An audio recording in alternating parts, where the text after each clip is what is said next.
In the world of online debates and arguments, few words are used as a weapon quite like ignorant. It's become the ultimate shutdown. So in this explainer, we're going to dig into how that simple word turned into such a powerful insult and what it says about us today. I mean, we've all seen this, right? Scroll through any comment section and you'll find it. It's not just a disagreement anymore. It's a shot at someone's entire character. It's meant to sting. But why is it so effective? What makes it hit so hard? Let's get into it. And that really is the core question, isn't it?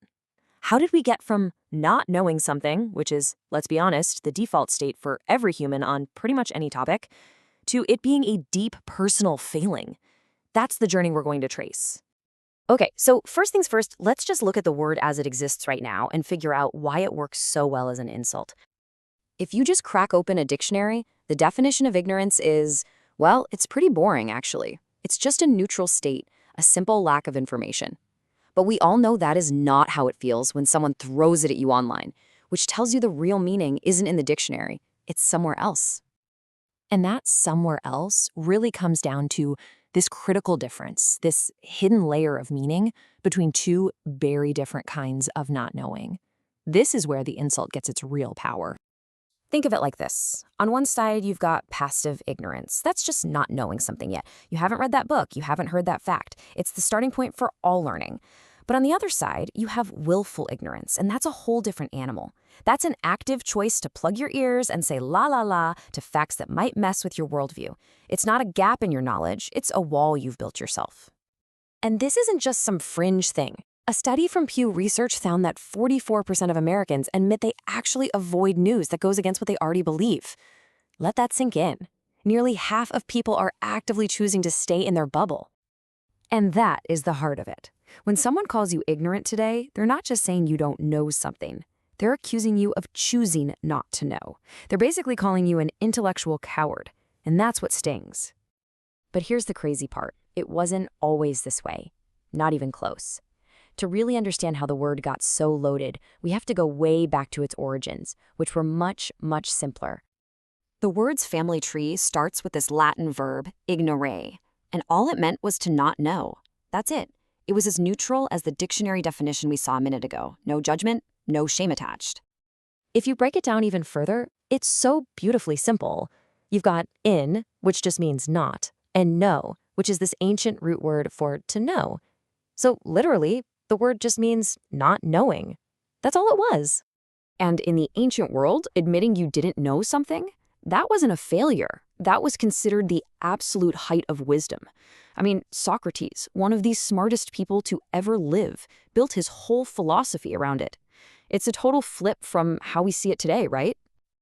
So what happened? What was the turning point that took this word from a sign of wisdom to a nasty insult? Well, it was a massive cultural shift called the Enlightenment. The stage was set for this huge change. The printing press made books available like never before. Information started spreading everywhere. Knowledge wasn't locked away with the super elite anymore.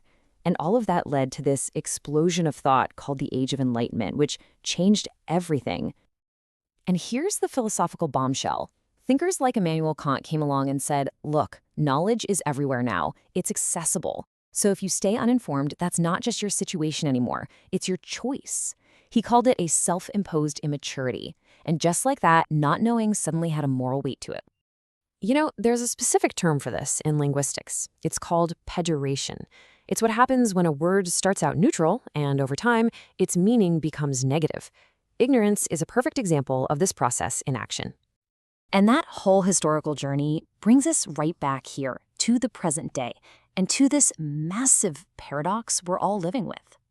Get this, one study estimated that the average person consumes around 34 gigabytes of information every single day. That is an unbelievable amount of data. We have more access to more knowledge than any other humans in history by a long shot. But here's the catch, isn't it?